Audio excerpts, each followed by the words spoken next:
Pues muy buenos días nuevamente, martes, hoy cambio en el debate. Hoy tenemos la grata presencia del doctor Horacio Cano Camacho, trabaja en el Centro Multidisciplinario de Estudios en Biotecnología, es doctor por el CINEPSTAB del Instituto Politécnico Nacional, mi aula mater, y está con nosotros Juan Luis Tobar, licenciado, egresado de la Universidad Michoacana, los dos. Él está actualmente como subdirector de planeación del Instituto Michoacano de Ciencias de la Educación. ¿No? Así es, ingeniero. Pues muchas gracias. Y precisamente antes de entrar al programa estábamos comentando la problemática que existe en el país y en forma muy particular de la educación en el Estado, y desde luego comentábamos también de la poca investigación tecnológica que tenemos. Estos dos factores de bajos niveles de educación y muy bajos niveles en la investigación tecnológica, pues sujetan a nuestro país a una situación de dependencia de los países tecnológicamente construidos ya, y nos orillan a tener una situación económica pues disminuida de acuerdo a las potencialidades que tenemos en el país. Así que pues muy buenos días, doctor Horacio Cano. Muy buenos días, Juan Luis. Pues vamos a hacer este tipo de comentarios. ¿Cómo está la educación en el Estado? ¿Cuáles son sus niveles comparados con Latinoamérica? ¿Cuál es tu opinión? Podemos extenderlo al país completo, ¿no? La educación creo yo que es el problema más fuerte de México. Alguien podrá decir que es la inseguridad o es la violencia o es otra cosa. En realidad estas situaciones de violencia, de ilegalidad, de pérdida de las normas y el orden, son en realidad consecuencia del fracaso educativo. La educación es la gran constructora de sociedades, ¿no? La estructura de una sociedad con valores cívicos, con valores democráticos, pasa por un proceso de educación y de cultura. Cuando esta fracasa, entonces empezamos a ver sus manifestaciones, y esto que estamos viviendo en la actualidad es manifestación en gran medida de este problema educativo. ¿Cómo estamos? Bueno, las evaluaciones externas, digamos más confiables, en la que no hay un interés particular de una fracción u otra, nos muestran una imagen muy desastrosa de la educación en México. En una evaluación hecha por la Organización de Comercio y Desarrollo Económico, de la cual México es parte, México ocupa el lugar número 107 de 108 países en cuestiones de comprensión de lectura, en pensamiento lógico-matemático, en cultura científica, etcétera, ¿no? Entonces es una situación de fracaso total, ¿no?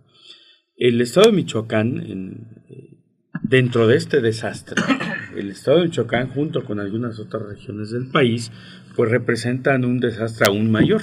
Es decir, los niveles educativos de Michoacán están por debajo de la media nacional, que ya de entrada en el concierto internacional es muy grave. Podemos compararnos con economías desarrolladas, y bueno, países como Finlandia, Suecia, Alemania son están los principales países, ¿no? lejos de nosotros. Pero si lo hacemos con países de economías similares, pensemos en Brasil, Argentina, Colombia, Corea, pues también nuestro país está muy inclusive por debajo, Corea del Norte, ¿no? Inclusive Corea del Norte con todo. Y ya cuando decimos problemas, Corea del Norte con un problema social tan crítico que tiene de pobreza, de dependencia alimentaria, y decir que las dos Coreas están en mejores posiciones que nosotros, es decir, prácticamente Corea del Norte y Corea del Sur están en el mismo nivel de investigación tecnológica y científica. Nosotros, si nos comparamos con Guatemala, por ejemplo, y digo, esto no tiene nada en contra de los guatemaltecos, sino que ellos están más pobres todavía que nosotros, son uno de los países más pobres del mundo. México tiene, por ejemplo, un indicador, el nivel de lectura.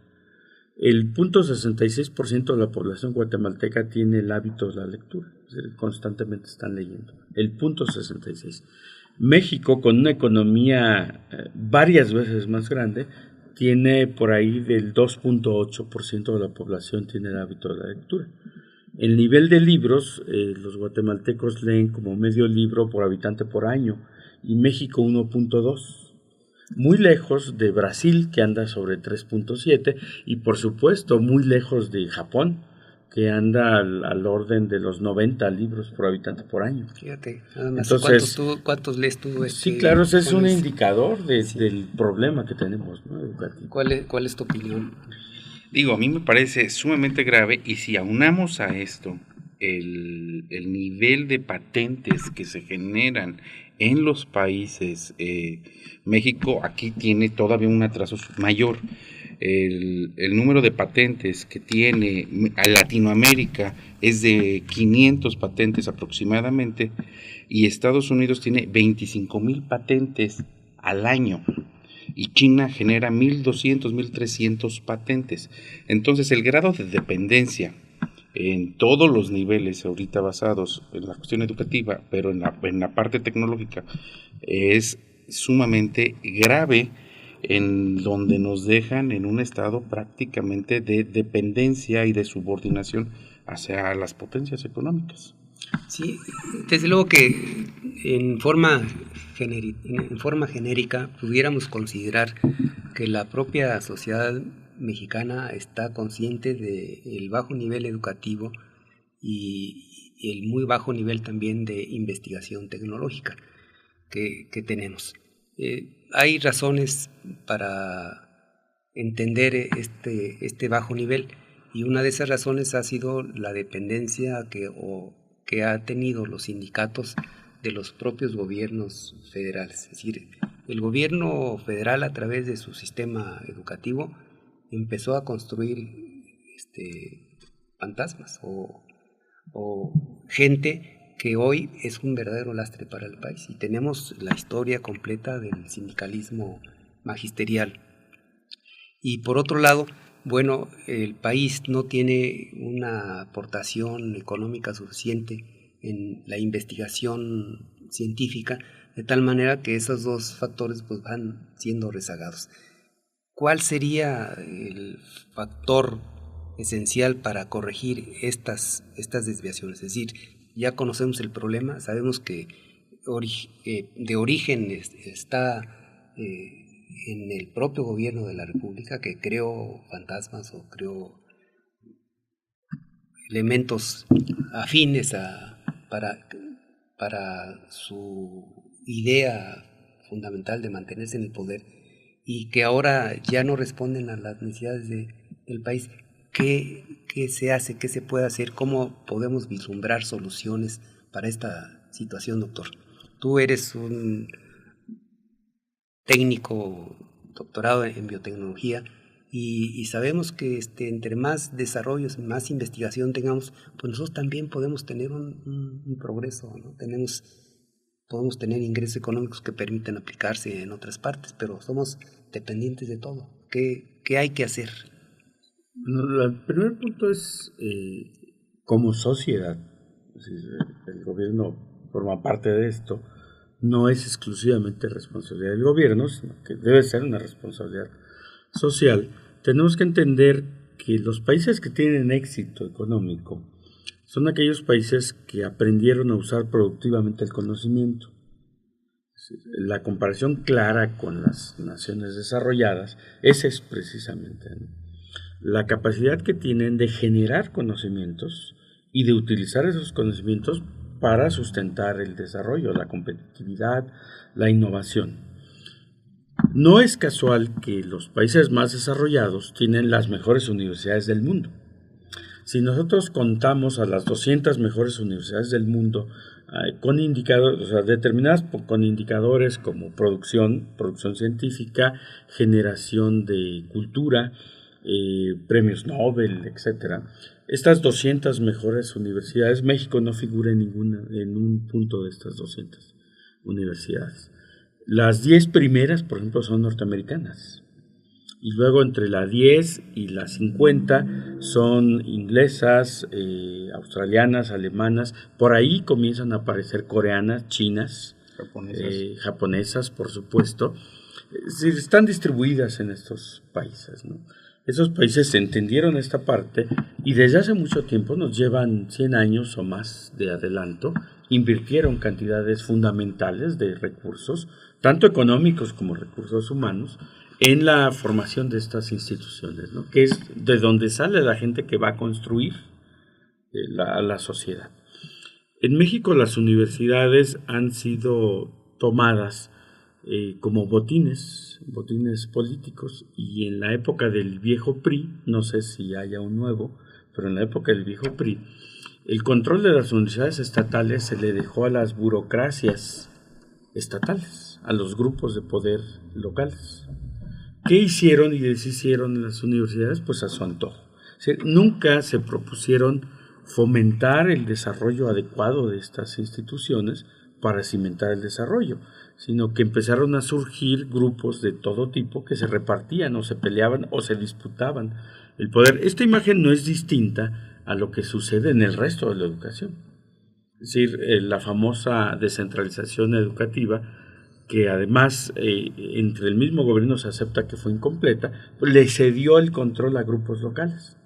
Y dentro de esos grupos locales, pues también hay enemistades, ¿no? Y hay gente que se lo disputa. El caso de Michoacán es muy claro. Hay dos grupos que aparentemente tienen una visión diferente de la educación, pero el resultado es exactamente el mismo. Es decir, yo quiero el liderazgo de la educación no para transformarla, sino para tener el control burocrático, el control para algo, ¿no? Que no tiene nada que ver con la educación. La educación es un proceso muy delicado que requiere un ambiente adecuado para florecer.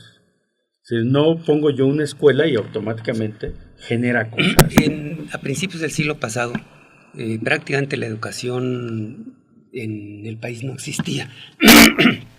Era la universidad a mediados, en el primer tercio del siglo pasado, se funda el Instituto Politécnico Nacional, y con una idea se observó cuáles eran las mejores universidades que había en el mundo, se analizó lo que había, el sistema educativo que había en Alemania, en Rusia, en España, en Estados Unidos, etcétera.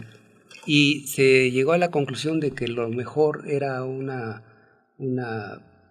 universidad del tipo que tenían los alemanes, pero por motivos de los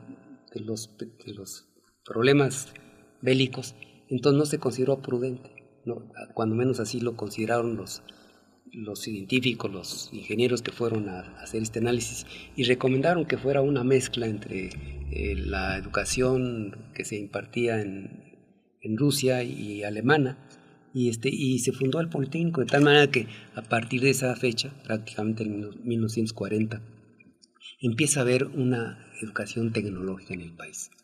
Y indiscutiblemente que tuvimos un desarrollo en esos años, pero después se pierde. Se pierde precisamente por el interés de ¿qué? Yo creo que el interés pierde el Estado la rectoría, pero no nada más en la educación, sino pierde el Estado a la subordinación de los poderes fácticos en el país. Se ve la claridad en donde los medios de comunicación adquieren un mayor poder que el propio Estado, los bancos, la banca sobrepasan los intereses que pueda tener el país en generar desarrollo, la educación se subordina a los sindicatos para generar compromisos, grupos, cotos de poder que van a representar en algún momento dado votos, canonjías, compromisos o formas de presión hacia los gobiernos de los estados a través de la descentralización educativa. Entonces el Estado pierde la rectoría, pero pierde la rectoría en toda la vida económica, en toda la vida política, en toda la vida social del país. ¿Qué es lo que hay que hacer? Que fue la primera pregunta que usted planteó, ingeniero, es el Estado debe de retomar el control total que perdió. Es poco a poco, yo creo que es recuperar la educación, recuperar los medios de comunicación, recuperar la vida política y recuperar todo. Hay un punto, yo voy a decir algo que puede sonar absolutamente la locura, ¿no? A mí me parece que la educación en México está muy bien para los fines Políticos que tiene. que tiene. Es decir, si yo requiero formar una sociedad de ciudadanos, me preocupa tener un sistema educativo funcional. Eficiente, sí, claro. Si yo quiero una sociedad de clientes, pues esto funciona muy bien. Porque somos en realidad una sociedad de clientes, ¿no? De clientes a los que les ofrezco cosas, y no importa que no cumpla o que no haya cumplido en mi historia, la gente va a votar por mí y me va a encumbrar para que yo administre los recursos. Pero esa administración es muy curiosa. Es una administración totalmente basada en puntadas, ¿no? Cuando yo digo en puntadas son en ocurrencias, donde pues ahora me parece que debemos de hacer gratuita la educación y pues se me ocurre y lo hago. En el papel suena muy bien, pero no hago un análisis serio Financiero. de la realidad. Luego se me puede ocurrir pues que vayamos de azul todos vestidos a la escuela y impongo esa nueva puntada. Y así, a través de los años y los grupos de poder, no los partidos, no las visiones diferentes de sociedad, sino los grupos, porque son en realidad quienes gobiernan a México desde la manzana hasta el gobierno federal, son diferentes grupos, ¿no? No hay un proyecto de nación, no hay un modelo, o sea, ¿a dónde vamos? Esto que usted comentaba del Politécnico, no es casual que el Politécnico Nacional, el cual también yo soy egresado en mi doctorado, que esté en un proceso de descomposición también, sí, ¿no? pero se creó en un momento de una máxima movilización social. Íbamos saliendo de la guerra de la revolución con una sociedad que necesitaba crecer, necesitaba fundamentarse. Y todo un grupo de pensadores que acompañaron este proceso de la Revolución Mexicana sabían claramente que la educación era fundamental. Seguimos 100 años después asumiendo que el mejor secretario de Educación fue el surgido precisamente Vasconcelos de la Revolución. Y esas instituciones son producto exactamente de la Revolución. Pero ¿qué pasó después? Después ya no requiere una sociedad en movimiento, requiere una sociedad que respalde mis acciones y mis intereses. Entonces empieza la corrupción. Los sindicatos empiezan a dejárseles a su arbitrio, que decidan, que peleen, que se repartan. Los sindicatos también son damnificados de todo este proceso. Es decir, el sindicalismo no es malo, al contrario. El sindicalismo es una gran conquista de la sociedad. Pero ese sindicalismo que tenemos nosotros no representa ni siquiera los intereses de sus agremiados, representa los intereses de los grupos, ¿no? Precisamente nosotros hemos, en este punto que a mí me parece fundamental para analizar cuál es la problemática o cuál es el origen de los problemas sociales y el por qué nuestro bajo desarrollo, pues saltan a la vista factores como el sindicalismo que tú mencionas y observamos en la vida nacional quiénes han sido los directivos de estos sindicatos, el sindicato de electricistas, el petrolero, de educación, el de ferrocarriles, etcétera, y observamos que todos los líderes de estos sindicatos son fábricas el sindicato es fábrica de archimillonarios. Sí. ¿Qué fortuna tendrá el actual dirigente senador inclusive de Petróleos Mexicanos? 1.500 millones de hace pesos. Hace poco salió su hija, ¿no? Paseándose por el mundo como una magnate. Una magnate. Digo, ha sido la hija de un obrero. La hija de un obrero. Ha sido un saqueo. El líder vitalicio de los ferrocarrileros, Víctor Flores, que ha sido diputado no sé en cuántas ocasiones, que es archimillonario, pero que además en los corrillos del propio sindicato se decía que en las cachas de la pistola tenía muchas muescas ahí que se le debían a él, decir, como si estuviéramos en el oeste de los Estados Unidos, ¿no? Es decir, un muerto ahí en la cacha de la pistola marcado. Es decir, ese tipo de líderes que ahora han crecido y que ya no son tanto solamente del lado del gobierno, sino antigobiernistas, pero siguen la misma historia, siguen manejando las mismas cosas. Claro, decía Juan Rulfo, ¿no? Que todos somos hijos de Pedro Páramo, ¿no? Y en México, al parecer, pues todos somos hijos del PRI, de ese partido, ¿no? De ese partido que quebró a la sociedad para controlarla. Somos el reflejo de un Estado que no se ha consolidado a través de los valores que uno esperaría, ¿no? Que son una sociedad con valores cívicos, una sociedad civil, una sociedad democrática, una educación sólida, crítica, que produzca ciudadanos, ¿no? Antes que producir cualquier otra cosa. Cuando hablamos de esta situación y generalizamos o vemos los ejemplos de lo que está pasando, para mí surge una pregunta que la pongo aquí en la mesa. ¿Qué tenemos que hacer? Es decir, no contamos con elementos educados suficientemente. Tenemos una educación baja, no hay desarrollo, estamos sujetos a un proceso colectivo. Una vez asaltan la presidencia de la República, otra vez la vuelven a asaltar, otra vez la vuelven a asaltar. No sabemos qué hacer. Es decir, yo me encuentro en la disyuntiva de no saber qué hacer para que esto cambie. El factor esencial es educación y es investigación científica, y no las tenemos. Tenemos apenas el 0.30% de recursos que se van destinados a la investigación científica, y tenemos un líder archimillonario en Pemex, otro líder archimillonario en el sindicato de maestros de los institucionales, en proceso de enriquecerse los otros líderes del sindicato CONCE, y el país está en bancarrota. Entonces, ¿qué tiene que hacer la sociedad? ¿Cómo podemos leer más libros? ¿Cómo podemos educarnos mejor? ¿Cómo podemos salir de esta situación? Bueno, yo creo que primer punto, el Estado debe estar consciente de que está mal y debe de generar una... Pero te interrumpo, pero ¿será que el mismo cuerpo se podrá recuperar de sus enfermedades? Sí, ese es el problema. Es una pregunta enteramente... Bueno, de premio. No, sí, lo descubrimos y obtenemos el premio. No, pero se va a poder regenerar el mismo cuerpo de uno, pues tiene que tener una medicina. Yo soy creyente en un momento dado que el sistema, para poderse mantener, debe de componer varios de los errores que están cometiendo.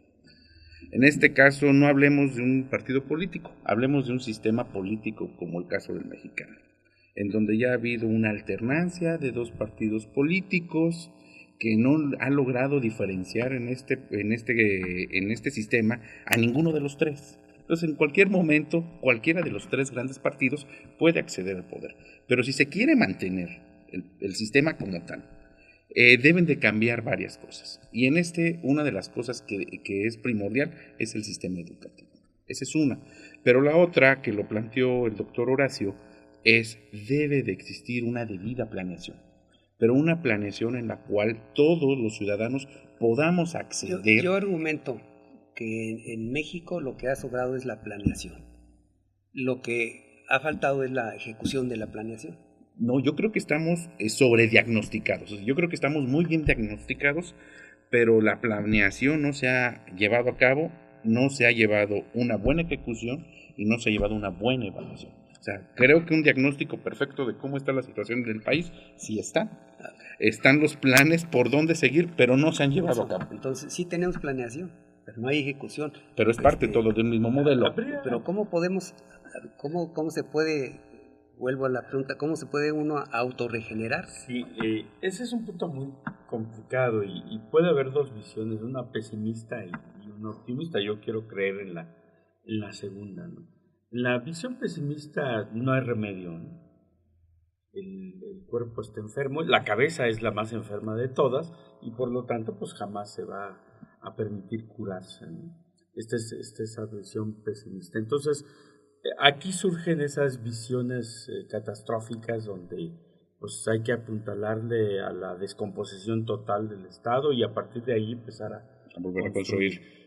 Estas son concepciones que gente como la Coordinadora de Trabajadores de Educación maneja. En gran medida, este desastre que luego nos provocan social, en su visión ideológica es totalmente válido porque contribuye a la descomposición, acelera la descomposición de donde empecemos a construir. Esta es una visión ideológica. En otros países ha conducido a la guerra. En Latinoamérica mismo, este es el sustento de las FARC o de Sendero Luminoso, ¿no? En México, por fortuna, se encausa, bueno, lo más grave que hacemos son marchas, ¿no? Entonces no pasa a esos niveles. La otra visión, digamos, optimista, no es tan optimista, ¿no? Yo creo, como lo apuntabas tú ahorita, lo apuntabas tú en este momento, que este mismo sistema para subsistir tiene que cambiar. Es decir, hemos tocado fondo. Esto que nos está pasando, los más de 100,000 muertos, son un aviso claro de lo que puede pasar en este país si no hacemos algo. Sí, la descomposición está... Sí, yo confío en que estos sectores de poder pues se den cuenta que su poder mismo está en riesgo si no cambiamos. Y por otro lado, la sociedad tiene que moverse, también tenemos que movernos. No es posible que estemos como espectadores de de cifras que nos están dando. Es decir, en otros países, por menos que esto, la gente está en la calle. Pensemos en España. La gente está en Grecia, Italia, Portugal, se están moviendo. En Sudamérica mismo la gente sale a la calle. En Chile tenemos ya cerca de 2 años de movimientos constantes por la situación de la educación. Por la situación de la educación. Y vaya que Chile tiene un nivel mejor, nivel de vida mejor que el nuestro. Nueva York. Sí, entonces en los Estados Unidos ocurrió. Entonces yo espero que la sociedad misma empecemos a darnos cuenta que también aquí hay un problema, que es que la raíz de esto que nos está sucediendo tiene que ver con el fracaso educativo y que si no lo corregimos, pues vamos a seguir cayendo, ¿no? Entonces hay 2 aspectos fundamentales. Un Estado, incluyo a los partidos y a los grupos de poder fáctico, como ahora les llamamos, que antes tenían nombre. Estos grupos tienen que entender que hay que hacer eso. Yo creo que si, por lo menos en este sexenio que comienza, se le pusieran ciertos frenos a los sindicatos de educación y en particular a los líderes de sindicatos, sería ya un avance, Más si ellos lograran disminuirle su presencia y su poder en la toma de decisiones a nivel educativo, ya sería una entrada que habría que aplaudirles. No sé si se atrevan o tengan la fuerza y la legitimidad para hacerlo. Ese es otro punto. Y el otro punto es que la sociedad tiene que entender que la inversión principal de este país tiene que ser en ese nivel. Es decir, podemos dejar de darles recursos económicos a los empresarios. Es decir, hay obligación ya por las condiciones en que vivimos de que efectivamente se cobren impuestos a los empresarios. Por supuesto. Hay la obligación, es decir, si el sistema quiere sobrevivir, tiene que hacerlo. Sí, es decir, claro. Cobrar más impuestos y dejar de sangrar a la sociedad, porque lo único que está haciendo con el sangrado semanal o sabadal o sabatino, en el caso del particular de la gasolina, pues es brincar el punto de inflación considerado que se tiene. Entonces, o se entiende que estamos en una situación crítica, difícil, y que tenemos que modificar las condiciones actuales, o seguramente estaremos también en el inicio de otro proceso que a nadie conviene. Nos indican que ya casi está por terminarse el tiempo. Aparentemente cuando quiere uno hablar dice uno 40 minutos, pero se van como si fueran 40 segundos. Sí, cuando estamos inspirados. A ver, Juan Luis.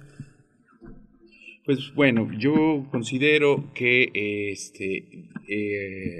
abonando a lo que comentó el doctor Horacio, sí debe de haber una disminución en el poder de los sindicatos. Hay estudios del ITAM en donde estiman que los sindicatos se llevan el 14% del Producto Interno Bruto en México. Entonces, si pensamos que los sindicatos se llevan el 14% del Producto Interno Bruto, la fuente es el ITAM, y el punto 0.35 se destina a la investigación tecnológica, bueno, estamos partiendo de que hay una abismal diferencia entre la importancia que se le da a un grupo político o a la investigación y el desarrollo de un país. Yo creo que sí tenemos que disminuir, se tiene que disminuir la fuerza de estos grupos, pero también nosotros como sociedad tenemos que demandar que el Estado sea más eficiente, en particular el gobierno, que las instancias de transparencia, de evaluación, de seguimiento, de toma de decisiones nos queden claras. Pero la demanda de la sociedad está permanentemente, no está. Pero a veces somos muy apáticos. Cuando veníamos aquí a comentar un ejemplo. No hay manera de que lo escuchen a uno. Están cerrados, están totalmente cerrados a una modificación radical. Es decir, se entiende que no puede ser tampoco un cambio radical, pero que den señales de que efectivamente hay el interés de hacerlo. Yo creo que está surgiendo una nueva visión de la educación, a veces aislada, a veces un poco oculta, pero va surgiendo. Puedo hablar desde la universidad. La universidad tiene todos estos vicios que hemos mencionado, pero también dentro de esa universidad, me refiero a la Universidad de Michoacán, está surgiendo una nueva universidad, con la cultura de evaluación permanente, con la cultura de la productividad, del cumplimiento de ciertas normas. Estamos muy bien, vamos, en el sentido de que va surgiendo esto y la universidad está internamente dando un ejemplo que se puede construir y se puede crecer, aún en contra de los pocos recursos que se tienen, ¿no? La mayoría del presupuesto de la universidad se gasta en salarios y hay poco recurso para invertir en investigación y otras cosas. Espero que no cometan el crimen esto de bajarnos el presupuesto, pero esta universidad nueva está ahí surgiendo, ahí va caminando. Lo importante es que la sociedad empiece a entender que hay esa universidad y que hay que respaldarla. Es decir, las notas buenas de la universidad deben ser conocidas. Sí, rápidamente, doctor. ¿Cuál es la diferencia entre una universidad pública como la Universidad Michoacana de San Nicolás de Hidalgo, el Instituto Politécnico Nacional y el Instituto Tecnológico de Monterrey, las nuevas universidades privadas? La mejor investigación que se hace en este país se hace en las universidades públicas. Los indicadores de la Universidad Michoacana superan con creces cualquier indicador de cualquier universidad privada en el estado de Michoacán, pero por mucho, ¿no? Son patitos las universidades privadas. En gran medida, incluyendo a estas grandes universidades, con sus excepciones, la mayoría de las universidades mexicanas son patitos. Por supuesto, en ciertas áreas, igual que el Tecnológico de Monterrey, la Iberoamericana, pero son excepciones. El resto de las universidades privadas son guarderías. ¿Podemos apostar por la universidad pública, por la educación pública? Debemos. La universidad pública es la gran generadora de conocimiento y cultura en un país. Las naciones desarrolladas no creo que han sustentado las universidades privadas. Inglaterra, Alemania, son universidades públicas, las grandes universidades. ¿No hay el interés del gobierno o de las autoridades en esta materia de darle cuello a las universidades públicas? Yo creo públicas? Que lo hubo en los dos sexenios anteriores. Esperemos en que no lo creo. Esperemos que no. Sí, esperemos que no. En este gobierno nuevo, con todas las diferencias que podamos tomar, creo que se va a volver a apuntalar a la universidad pública. Esto no tiene salida. Pues amigos, yo creo que han escuchado una plática muy interesante sobre el problema esencial que tiene el país, que está referido a dos aspectos indispensables para el desarrollo de cualquier comunidad: investigación y educación. Y ojalá que el gobierno federal, cabe el beneficio de la duda, se encamine para trabajar activamente en esta materia, que es el punto o de salvación, o puede ser el cruce para tener un país en condiciones realmente mezcladas que a nadie beneficie. Pues muchísimas gracias, José Luis, muchísimas gracias, doctor. Gracias. Y estaremos viéndonos y escuchándonos el próximo martes. Muchas gracias.